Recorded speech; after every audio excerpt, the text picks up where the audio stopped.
ఈరోజు రాష్ట్రానికి 16th finance commission సంబంధించి చైర్మన్గా ఉన్నటువంటి డాక్టర్ అరవింద్ పనగర్య గారు, అట్లాగే శ్రీ అజయ్ నారాయణ్ జా గారు, శ్రీమతి అన్ని జార్జ్ మాథ్యూ గారు, డాక్టర్ మనోజ్ పండా గారు, డాక్టర్ సౌమ్య కాంతి ఘోష్ గారు, ఈ ఫైనాన్స్ కమిషన్ సంబంధించిన చైర్మన్తో పాటు సభ్యులుగా వీరు, అట్లాగే మన రాష్ట్ర క్యాబినెట్కి సంబంధించి రాష్ట్ర ముఖ్యమంత్రి వర్యులు రేవంత్ రెడ్డి గారు, ఉత్తమ్ కుమార్ రెడ్డి గారు, శ్రీధర్ బాబు గారు, కోమటిరెడ్డి గారు, అట్లాగే పొంగులేటి శ్రీనివాసరెడ్డి గారు, పొన్నం ప్రభాకర్ గారు, తదితర క్యాబినెట్ మంత్రులందరూ కూడా సమావేశంలో పాల్గొన్నారు. ఈ సమావేశానికి రాష్ట్ర ప్రభుత్వం నుంచి ఫైనాన్స్ ఆర్థిక శాఖను చూస్తున్నటువంటి నేను, అట్లాగే రాష్ట్ర ముఖ్యమంత్రి గారు రాష్ట్రానికి కావాల్సిన అవసరాలకు సంబంధించిన అంశాలని చాలా స్పష్టంగా కమిషన్ ముందు కొన్ని అంశాలు వారి ముందు పొందుపరిచాం. అట్లాగే ఈ కమిషన్ ముందు డీటెయిల్డ్గా రాష్ట్రానికి సంబంధించిన అంశాలని మన స్పెషల్ చీఫ్ సెక్రటరీ గారు కె రామకృష్ణరావు గారు, అట్లాగే మున్సిపల్ అడ్మినిస్ట్రేషన్ సంబంధించి, అర్బన్ డెవలప్మెంట్ అథారిటీకి సంబంధించి, అర్బన్ విషయాలకు సంబంధించి దాన కిషోర్ గారు ఒక చక్కటి ప్రజెంటేషన్ కూడా ఇచ్చారు.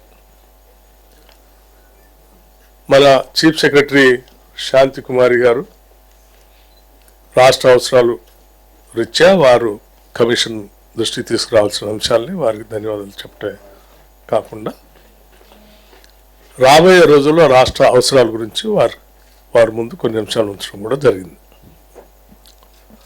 సో ఈ అంశాలన్నీ కూడా రాష్ట్ర ప్రజలకి తెలియజేయటం కోసం మీ ద్వారా ఈరోజు నేను ఇక్కడ కూర్చొని మీతో మాట్లాడుతూ ఉన్నాను. నాతో పాటు రామకృష్ణారావు గారు, అట్లాగే Sandeep Kumar Sultania garu principal secretary finance, Krishna Bhaskar garu special secretary finance, అట్లాగే హరిత గారు సెక్రటరీ ఫైనాన్స్, మేమందరం మీకు కొన్ని విషయాలు స్పష్టంగా చెప్పాలనే ఆలోచనతోనే ఈ సమావేశాన్ని ఏర్పాటు చేయడం జరిగింది. ప్రధానంగా రాష్ట్రానికి సంబంధించి కమిషన్ ముందు కొన్ని అంశాలని స్పష్టంగా క్లారిటీగా వారి ముందు పొందుపరుస్తూ ఈ రాష్ట్రానికి ఏం కావాలని చెప్పేటువంటి అంశాల్లో సెంట్రల్లీ స్పాన్సర్డ్ స్కీమ్స్ సంబంధించి సరే మనందరికి తెలిసిందే, చాలా రాష్ట్రాలు గతంలో కొన్ని తీసుకోలేదు, కొన్ని చేసాయి, కొన్ని కాంట్రిబ్యూట్ చేసాయి, కొన్ని కాంట్రిబ్యూట్ చేయలేదు. ఈ దేశంలో రాష్ట్రాల సమూహంగా ఉన్నటువంటి దేశంలో రకరకాల రాష్ట్రాల అవసరాలు ఆయా సామాజిక పరిస్థితులపైన, భౌగోళిక పరిస్థితులపైన ఆధారపడి ఉంటాయి. కాబట్టి కేంద్ర ప్రభుత్వం నుంచి తయారు చేసే సెంట్రల్లీ స్పాన్సర్డ్ స్కీమ్స్ అన్నీ కూడా ఒకే మోసలాగా, అంటే దేశాన్ని మొత్తానికి సంబంధించి ఒకే రకంగా ఉంటున్నాయి. కాబట్టి ఆ రాష్ట్రాల్లో అవసరాలు, ఏ ప్రత్యేక అవసరాలు ఉంటాయో దానికి అనుగుణంగా అవి ఉండకపోవటం వలన రాష్ట్రాలు పెద్ద ఎత్తున కొంత నష్టపోతూ ఉన్నాయి. అలా కాకుండా ఆ రాష్ట్రాల అవసరాలకు అనుగుణంగా, వారికి ఉన్నటువంటి సామాజిక స్థితిగతులకు అనుగుణంగా, భౌగోళిక పరిస్థితులకు అనుగుణంగా, అవసరాలకు అనుగుణంగా వాళ్లే స్కీమ్స్ డిజైన్ చేసుకొని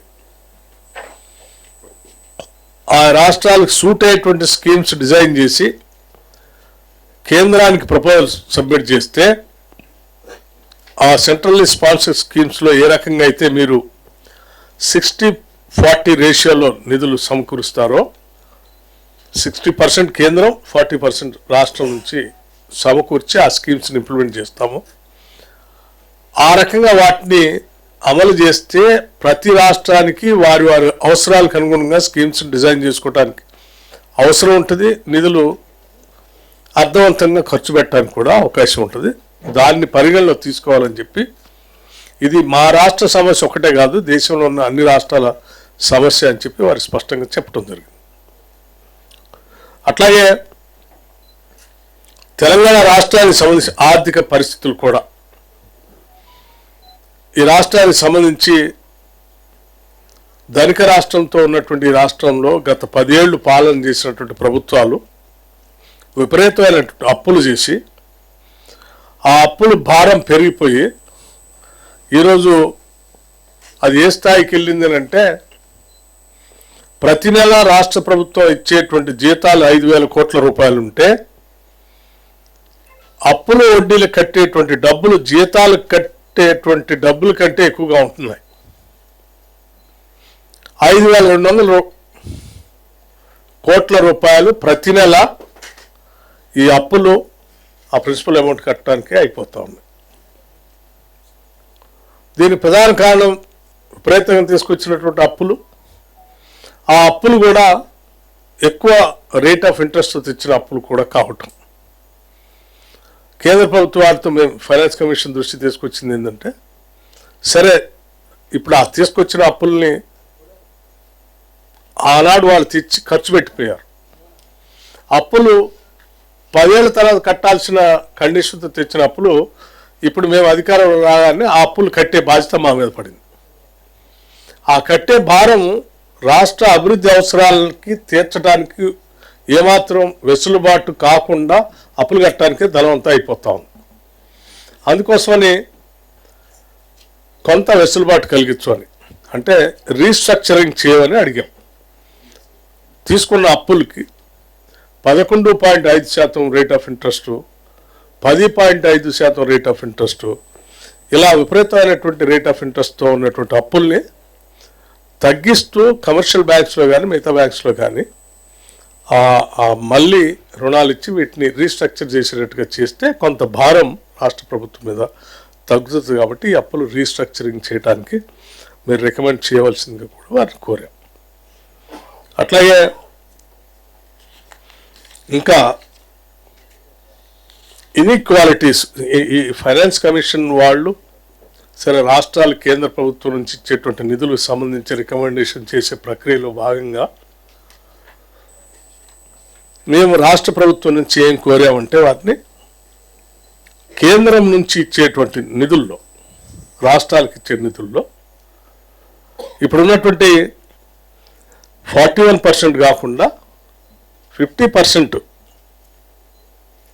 50-50 అంటే కేంద్రం 50 మిగతా 50% రాష్ట్రాలకి ఇచ్చే విధంగా మీరు రికమెండ్ చేయండి అని అడిగాం. దీనివల్ల కొంత రాష్ట్రాలకి ఆర్థికపరమైనటువంటి వెసులుబాటు దొరికి వారి ఆర్థిక ప్రణాళికలు లేకపోతే పెట్టుబడుల ప్రణాళికలు చేసుకోవటానికి అవకాశం ఉంటుందని. అట్లాగే నిధులు కేటాయించేటువంటి ప్రక్రియలో పర్ క్యాపిటా ఇన్కమ్ ఆధారంగా చేసుకొని ఆ డిస్టెన్స్ని, గ్యాప్ని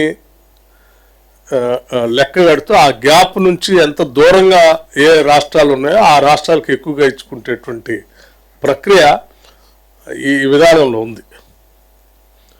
సో దాంట్లో భాగంగా గతంలో వేరే రాష్ట్రాలు, హర్యానా లాంటి రాష్ట్రం పర్ క్యాపిటా ఎక్కువ ఉంటే దాని నుంచి దూరంగా ఏ రాష్ట్రాలు ఉన్నాయని లెక్క కట్టేవాడు. సరే ఇప్పుడు తెలంగాణ రాష్ట్రం పర్ క్యాపిటా ఇన్కమ్ హైయెస్ట్ ఇన్కమ్గా ఉంది. సో దీన్ని పరిగణలో తీసుకొని దీని నుంచి దూరంగా ఉన్న రాష్ట్రాలు ఎవరున్నా వాళ్ళు అక్కడి నుంచి ఎక్కువగా ఇచ్చుకుంటూ వచ్చే ప్రక్రియ మొదలు పెడితే తెలంగాణ రాష్ట్రం పెద్ద ఎత్తున నష్టపోతుంది. ఈ పర్ క్యాపిటా ఇన్కమ్నే మీరు ఆధారంగా చేసుకొని పంచే కార్యక్రమం కూడా కరెక్ట్ కాదు. దానికి కారణం ఏంటంటే, పర్ క్యాపిటా ఇన్కమ్ లెక్క కట్టేటప్పుడు రాష్ట్రంలో ఉన్న అందరి ఆదాయాన్ని లెక్క కట్టి ఇగో ఎంత ఇన్కమ్ ఉందని చూపిస్తూ ఉన్నారు. కానీ తెలంగాణ రాష్ట్రం కొన్ని ప్రత్యేకమైన పరిస్థితులు ఉన్నాయి. ఇక్కడ మిగతా రాష్ట్రాల కంటే కూడా భిన్నమైనటువంటి సామాజిక అసమానతలు, సంపద సృష్టించే రంగాలు కొద్ది మందికి అందుబాటులో ఉండేటువంటి వ్యవస్థ ఇక్కడ కొన్ని శతాబ్దాలుగాను దశాబ్దాలుగాను ఉంది ఇక్కడ. దానివల్ల వనరులు కొద్ది మందికి అందుబాటులోకి వచ్చి ఆ వనరులు అందుబాటులో ఉన్నటువంటి వాళ్ళ దగ్గరేమో ఆదాయం విపరీతంగా పెరిగింది. వనరులు అందుబాటులో లేనటువంటి వాళ్ళు చాలా పేదరికంలో ఉన్నారు. దానికి ఉదాహరణగా రంగారెడ్డి జిల్లాలో సంగారెడ్డిలోనో లేకపోతే మిగతా ప్రాంతాల్లో ఉన్నటువంటి పర్ క్యాపిటా ఇన్కమ్ చూస్తే చాలా హైయెస్ట్ ఉంది. అదే రంగారెడ్డి జిల్లా పాత జిల్లాలో ఉన్నటువంటి వికారాబాద్ని చూస్తే అత్యంత లోయెస్ట్గా ఉంది. అట్లాగే ఈ అసమానతలు ఇది కొన్ని ఫ్యూడల్ వ్యవస్థ వల్ల ఈ తెలంగాణ సమాజంలో ఇలా అసమానతలు విపరీతంగా ఉండటం వల్ల ఉన్నవాళ్ళ దగ్గర ఆదాయం ధనం చాలా ఎక్కువగా కేంద్రీకృతమైంది, లేని వాళ్ళ దగ్గర ఇంకా పేదరికంగా ఉన్నారు. వీళ్ళిద్దరిది కలిపి యావరేజ్ చేసి హైయెస్ట్ ఇన్కమ్ తెలంగాణలో ఉంది కాబట్టి దీన్ని ఆధారం చేసుకొని రాష్ట్రానికి నిధులు తక్కువ ఇస్తా అంటే నష్టపోతాము. దీని భౌగోళిక పరిస్థితులు సామాజిక పరిస్థితులు ప్రత్యేకంగా ఉన్నాయి, వీటిని అర్థం చేసుకోవాలని చెప్పి వాటిని వివరించాం. వివరించి అసలు ఈ అసమానతలు తొలగించుకోవడం కోసమే అసలు ప్రత్యేక రాష్ట్రాన్ని కోరుకున్నారు తెలంగాణ ప్రజలు. కాకపోతే దురదృష్టం ఈ 10 ఏళ్లలో అసమానతలు తొలగించేటువంటి ఆ స్కీమ్స్ నేను చేసుకొని అభివృద్ధి చేసుకుని ఉంటే కొంతలో కొంత తగ్గి, అలా చేయకపోగా ఇంకా ఆ అసమానతలు పెంచేటువంటి వ్యవస్థనే ముందు తీసుకోవటం వల్ల ఇంకా ఇబ్బందుల్లో ఉన్నాం. కాబట్టి దీన్ని మీరు దృష్టిలో పరిగణలో తీసుకొని దీన్ని ఆధారంగా కాకుండా జిఎస్డిపిని ఆధారంగా తీసుకొని దానికి 50% మీరు క్యాల్కులేట్ చేసి దాంట్లో ఎక్కువ నిధులు ఇవ్వమని చెప్పి అడిగాం. ఇది అత్యంత ప్రధానమైనది, బేసిక్ స్ట్రక్చర్లోనే ఇది ప్రధానమైనటువంటి అంశం. అట్లాగే ఈ గ్యాప్ని తొలగించడానికి వెల్ఫేర్ స్కీమ్స్ కూడా ఎక్కువ చేయాల్సి వస్తూ ఉంది. అంటే ఆ అసమానతల్ని సాధ్యమైనంత వరకు దగ్గర తీసుకురావాలంటే తప్పనిసరిగా మేము ఉదాహరణకి వ్యవసాయ రంగానికి సంబంధించినటువంటి ఆధారపడి ఉన్నటువంటి వాళ్ళు ఎక్కువ మంది ఉన్నారు, ఆదాయం తక్కువగా వస్తాం. సో దాని మీద ఆధారపడి ఉన్నటువంటి వాళ్ళ ఆదాయం కూడా పెరగాలి అని అంటే తప్పనిసరిగా అక్కడ కొంత సపోర్ట్ సిస్టమ్ మెకానిజంని అందించాలి. దానికోసమే మేము ఇవాళ రైతు బంధు లేకపోతే రుణమాఫీ లాంటివి ఇస్తూ ఉన్నాం. సో ఇది వెల్ఫేర్ స్కీమ్. ఇటువంటి వాటికి కూడా మాకు ఆర్థిక సాయం అవసరం ఉంటుంది మీ దగ్గర నుంచి.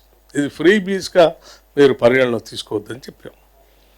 అట్లాగే మిగతా వెల్ఫేర్ స్కీమ్స్ సంబంధించి ఎంప్లాయ్మెంట్ జనరేట్ చేయడానికి నిరుద్యోగ యువకులకి ఉద్యోగ అవకాశాలు వచ్చే పరిస్థితులు ఉంటాయి కాబట్టి దాని మీద దృష్టి సారించి ముందుకు పోతున్నాం.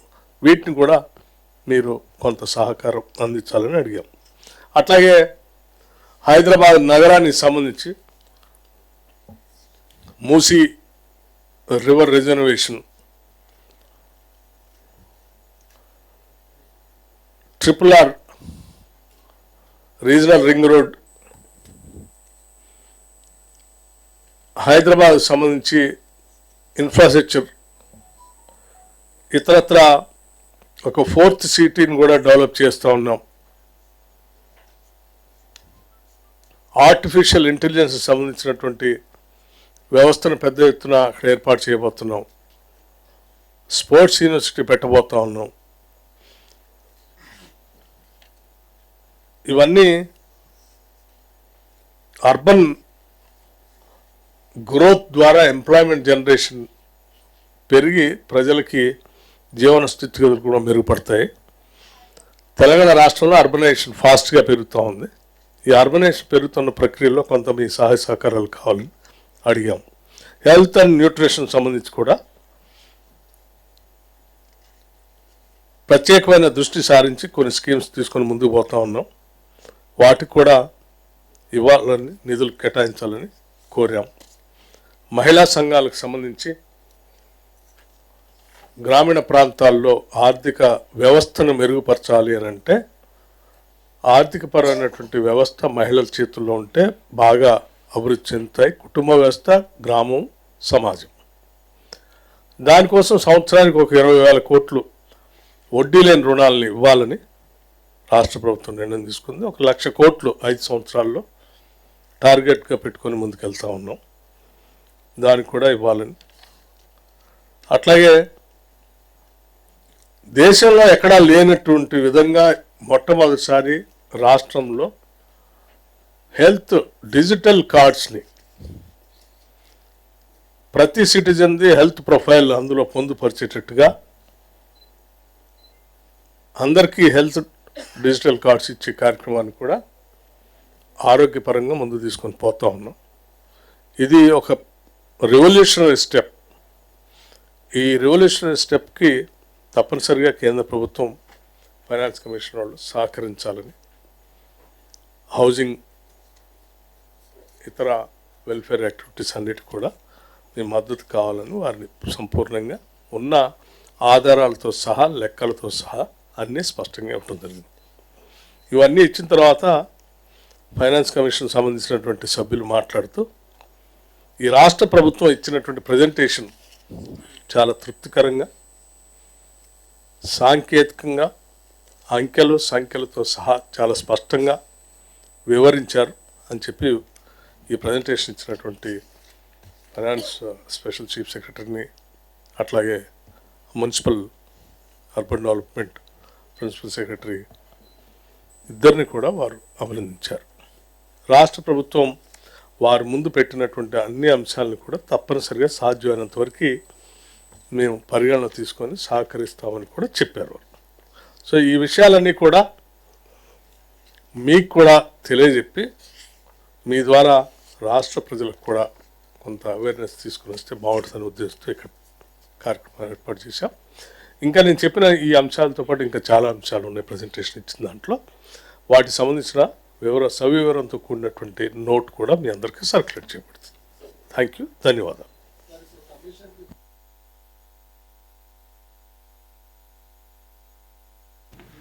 నేను ఇంకోటి మర్చిపోయాను. ఈ ఫ్లడ్ వర్షాలు రావటం వలన జరిగిన నష్టాన్ని కూడా మీరు భారత ప్రభుత్వానికి కొంత రికమెండ్ చేయాలని కూడా చెప్పాం. రీస్ట్రక్చర్ అంటే రీషెడ్యూల్ చేయడం ఎట్లా ఏంటి సార్, కొంచెం క్లారిటీగా చెప్తారు. అప్పులు రీస్ట్రక్చర్ అంటే వడ్డీ తగ్గించమని అడిగారా? రీషెడ్యూల్ చేయటం అంటే ఇప్పుడు మాకు ఆర్ఈసీలో నుంచో ఇంకో దాంట్లో నుంచో ఒక ఏంటి ఇన్స్టిట్యూషన్స్ నుంచి తీసుకున్న అప్పులు ఉంటాయి. అవి 11%, 11.5%, 11.8%, 11.9% అట్లా.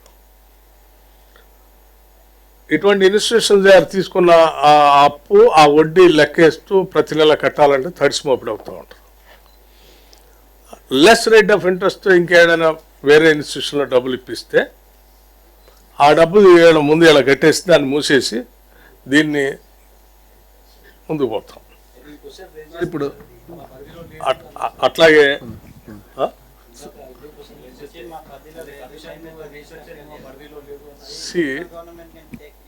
కరెక్ట్. దానికి సంబంధించి మేము ఇప్పటికే భారత ప్రధానమంత్రి గారిని కలిసాం, భారత ఆర్థిక శాఖ మంత్రి గారిని కూడా కలిసాం.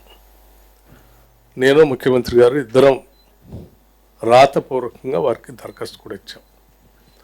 సో మాకు అంది వచ్చిన ప్రతి అవకాశాన్ని ప్రతి సెంటర్ దగ్గర కూడా ఈ అంశాన్ని వారి దృష్టి తీసుకొచ్చి మీ పరిధిలో ఉన్నా లేకపోయినా మీరు కనీసం ఆ మాట సాయమైనా చేయండి అని చెప్తాం. ఎందుకంటే ఉన్న ఆర్థిక ఫైనాన్స్ కమిషన్కి రాష్ట్రంలో ఉన్నటువంటి ఆర్థిక పరిస్థితుల్లో మనకున్న ఇబ్బందులు వాళ్ళకి తెలిస్తే వాళ్ళ పరిధిలో ఉన్నా లేకపోయినా వాళ్ళు కనీసం సంబంధించినటువంటి శాఖలతో మాట్లాడినప్పుడు ఈ రాష్ట్రాల్లో ఈ పరిస్థితి ఉత్పన్నమైంది, ఏమైనా అవకాశం ఉంటే చూడండి చెప్తాను. సార్, ఇప్పుడు నిన్న BJP MP Etela Rajendra finance commission submit చేసిన రిప్రజెంటేషన్లో తెలంగాణలో ఇంతకుముందు బీఆర్ఎస్ గవర్నమెంట్ కానీ ఇప్పుడు కాంగ్రెస్ గవర్నమెంట్ కానీ ఈ సెంట్రల్ గవర్నమెంట్ ఇచ్చిన ఫండ్స్ని ఇష్టమైనట్టు డైవర్ట్ చేస్తున్నారు. ఈ డైవర్ట్ చేసే స్టేట్స్ని బాగా కఠినంగా శిక్షించేటట్టుగా రూల్స్ పెట్టండి, మీరు రికమెండ్ చేయండి అని వాళ్ళు దాంట్లో రిప్రజెంటేషన్లో క్లియర్గా కమిషన్ని కోరారు. అది వారి ఆలోచన ఉండొచ్చు, భారతీయ జనతా పార్టీకి సంబంధించిన పార్లమెంట్ సభ్యులది, లేకపోతే వారి పార్టీ ఆలోచనే ఉండొచ్చు. డైవర్షన్ చేస్తున్నారని నేను చెప్తున్నా, వారి ఆలోచనే ఉండొచ్చు. ఈ రాష్ట్ర ప్రభుత్వ ఆలోచనని నేను మీ ముందు చాలా స్పష్టంగా చెప్పాను. సరే, గత ప్రభుత్వం అంటే ఆ గత ప్రభుత్వాలు సెంట్రల్ స్పాన్సర్డ్ స్కీమ్స్ని వాడుకున్నాయా లేదా అది వారికి కూడా తెలుసు. వారు అప్పుడు అందులోనే ఆర్థిక శాఖ మంత్రి పనిచేశారు. కాబట్టి మేము వచ్చిన దగ్గర నుంచి మేము ఆలోచన చేసింది ఏంటంటే తప్పనిసరిగా ఈ స్కీమ్స్ వాడుకోవాలని. వాడుకునే క్రమంలో అవి ఆ రాష్ట్రాలకి సూట్ అయ్యేటువంటి స్కీమ్స్ అయి ఉంటే ప్రజలకు ఉపయోగపడతాయి. నీకు ఎండ బాగా ఉంటే విపరీతంగా ఎండ ఉన్నవాడికి నేను ఉలెన్ కోట్ ఇస్తే వేసుకో అంటే ఉపయోగం ఉంటుంది. చలి ప్రాంతాల్లో ఉన్నటువంటి వాడికి ఉలెన్ కోటను లేకపోతే రగ్ ఇస్తే ఉపయోగం ఉంటుంది. 46-47 ఎండ వచ్చేవాడికి కాటన్ షర్ట్ ఇస్తే ఉపయోగం ఉంటుంది. నేను ఒకటే ఇస్తా అంటే ఈ షర్ట్ వాడికి ఇచ్చినా వాడికి ఉపయోగం ఉండదు, వాళ్ళ కోట్ నాకు ఇచ్చినా నాకు ఉపయోగం ఉండదు. నాకు కావాల్సింది నాకు సూట్ అయ్యేది నేను పర్మిట్ చేస్తే నేను స్కీమ్ డిజైన్ చేసుకుంటాను. ఏ స్టేట్కి కావాల్సింది వాళ్ళు డిజైన్ చేసుకుంటా ఆ డిజైన్ ప్రకారం మీరు అదే రేషియోలో డబ్బులు వేయండి అని అడుగుతుంది. ఇది రాష్ట్రాలకు మేలు జరుగుతుందని. సో ఈ పద్ధతిని పరిశీలించమని వారికి చెప్పాను. ఇది మా ఆలోచన. సార్, లాస్ట్ గవర్నమెంట్ చాలా కేంద్రం నుంచి రావాల్సిన నిధులు వాటా దక్కలేదు, రాలేదు అని చాలాసార్లు చెప్పారు. వాటిని మనం దృష్టికి తీసుకొచ్చారా? ఇప్పుడు మనకున్న లక్ష్యాలు అవసరాలు మాత్రం చెప్పాం కదా. ఇది కూడా గత ప్రభుత్వాల టైంలో సెంట్రల్లీ స్పాన్సర్ స్కీమ్ కింద వచ్చినటువంటి వాటిని వాళ్ళు వాడుకోలేదు, పక్కన పెట్టారు. వాటన్నిటినీ మేము మళ్ళీ చాలా స్పష్టంగా మేము ఇప్పుడు మాత్రం కంపల్సరీ సెంట్రల్ స్పాన్సర్ స్కీమ్స్ని మేము వాడుకుంటాం. దానికి సంబంధించిన డబ్బు మారేసి ఎంత అవసరం ఉంటే అంత కడతాం అని చెప్తూనే మా రాష్ట్ర అవసరాలకు ఉపయోగపడేటువంటి స్కీమ్స్ తయారు చేస్తే అది ఇంకెక్కువ పెద్ద మొత్తం మా డబ్బుకి మా ప్రజలకు ఉపయోగపడుతుంది. సార్, మీరు ఫైనాన్స్ కమిషన్తో ఈరోజు మాట్లాడారు. తర్వాత కేంద్రం ఏమన్నా రాష్ట్రానికి సహకరించే అవకాశం కనబడుతుంది సార్? ఫైనాన్స్ కమిషన్ ప్రస్తుతానికి ఇప్పుడు ఇచ్చాము, ప్రజెంటేషన్ ఇచ్చాము. మీరు ఇన్ని పారామీటర్స్ అడిగారు కదా సార్, వాళ్ళేమో మీ జిఏడిపి బాగుంది, మీ పర్ క్యాపిటల్ బాగుంది, మీ పాపులేషన్ కూడా కంట్రోల్ చేస్తున్నారు. కానీ ఫుడ్ స్టేట్స్కు హెల్ప్ చేయాలి అకార్డింగ్ టు కాన్స్టిట్యూషన్ అని వాళ్ళు చెప్తున్నారు. ఇప్పుడు మేము కూడా స్టేట్స్కి హెల్ప్ చేయొద్దని చెప్పట్లేదు. No, but they say their thrust is more on equity rather than efficiency of the state. That is what. See, we are also not saying you don't give it to them. We don't say that. What we are saying is per capita income, by taking it as a benchmark, if you consider that, then it will be lost to the state. Why? Because per capita income, the way you are calculating itself, there is a lot of disparity in that. So don't take that into consideration, because this particular state is with a different social structure when you compare with other states. You have a feudal structure here. Land was available to only few people. Majority of the people are not having any access to the resources. It is not one day affair. It is a decades together. It is like this. So it has a lot of impact on the society. People who are having an access to the resources are able to make more money, are able to become rich and rich. People who are not able to reach to the resources are becoming poor and poorer every day. That disparity, you have to see it. 10 రూపాయలు ఉన్నోడిని 10 లక్షలు ఉన్నోడిని ఇద్దరు కలిపి average చేసి 10 లక్షలు 10 రూపాయలు average అంటే కుదరదు కదా అని చెప్తున్నాం. ఏడు ఆ పరిస్థితి ఉంది, దాని పరిగణ. Thank you. అవన్నీ గవర్నమెంట్ ఆఫ్ ఇండియా ఇచ్చేసాం ఆల్రెడీ గతంలో. saying this is allegation. State government only urban development మీద బాగా ఫోకస్ చేసింది, మాకు అది ఇంట్రెస్ట్ గా ఉంది అని అన్నారు. అంటే అరవింద్ పాంగారియా గారు స్టేట్ గవర్నమెంట్ ఇచ్చే రిప్రజెంటేషన్లో అర్బన్ డెవలప్మెంట్ గురించి ఎక్కువ ఫోకస్ చేసింది, మేము ఇంట్రెస్ట్ అయ్యాము ఆ విషయంలో. సార్, రూరల్ గురించి పెద్దగా మనమేము హైదరాబాద్ తెలంగాణ అనగానే మీకు ఎక్కువగా హైదరాబాద్ కనిపిస్తుంది. హైదరాబాదు ఔటర్ రింగ్ రోడ్డు, తర్వాత రీజనల్ రింగ్ రోడ్డు ఇన్కమ్ ఎక్కువ ఇక్కడ నుంచి వస్తూ ఉంటుంది. వీటితో పాటు రూరల్ ఏరియా డెవలప్మెంట్ కోసం కూడా మేము స్పష్టంగా చెప్పాము. అదే కదా మీకు చెప్పింది, schools, self help groups, rural infrastructure, housing, Indiramma housing, తర్వాత ఇరిగేషన్ ప్రాజెక్ట్స్, ఇవన్నీ రూరల్ కిందకి వస్తాయి.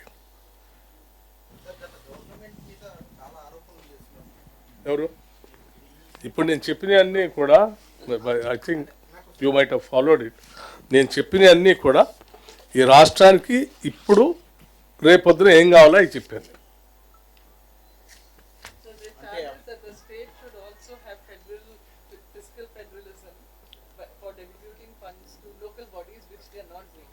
What do you say on that? I'm sorry to say no to that because 10 ఏళ్ళు స్టేట్ ఫైనాన్స్ కమిషన్ వేస్తే వాళ్ళు ఇచ్చిన రిపోర్ట్ని 10 ఏళ్ళు గత ప్రభుత్వం పట్టించుకోలేదు. వాళ్ళు వేసిన కమిషన్, ఆ కమిషన్ ఇచ్చిన రికమెండేషన్స్నే మేము వచ్చిన తర్వాత వాటిని యాక్సెప్ట్ చేయటమే కాకుండా ఇంప్లిమెంటేషన్ కూడా స్టార్ట్ చేసాం. ఇది మీతో ఎవరన్నారో నాకు తెలియదు, ఒకసారి అన్న వాళ్ళకి మీరు చెప్పండి. మీరు వేసినటువంటి వాళ్ళు, no, that's what I'm saying. So it is on record. The state commission, finance commission, what previous government has constituted, though they have prepared the report, they have not even met them nor accepted the report. But మేము వచ్చిన తర్వాత వాళ్ళనే పిలిచి కూడా ఉదాహరణ చెప్పి వాటన్నిటిని implement చేశాం కమిషన్. అంటే what exactly you want to know about it, మీరు ఏం తెలుసుకోవాలనుకుంటున్నారు? ప్రకారం పేద రాష్ట్రము అప్పుల రాష్ట్రం అని మాకు అర్థమవుతుంది. అది at the same time per capital income లో నేను ఎక్కడ పేద రాష్ట్రం అని చెప్పలేదు నీకు, ధనిక రాష్ట్రం అని చెప్పలే నీకు, పేద రాష్ట్రం అని చెప్పలే. నేను ఉన్న ఆదాయం గురించి చెప్పా, ఉన్న ఆదాయం చెప్పా, పర్ క్యాపిటల్ ఇన్కమ్ లెక్క కట్టేటప్పుడు ఉన్న డిస్పారిటీ గురించి చెప్పా. ఈ వాస్తవాన్ని వాళ్ళ ముందు పెట్టి దీనికి అనుగుణంగా లెక్క తీసుకొని చేయమని చెప్పాను. థ్యాంక్ యూ అమ్మా.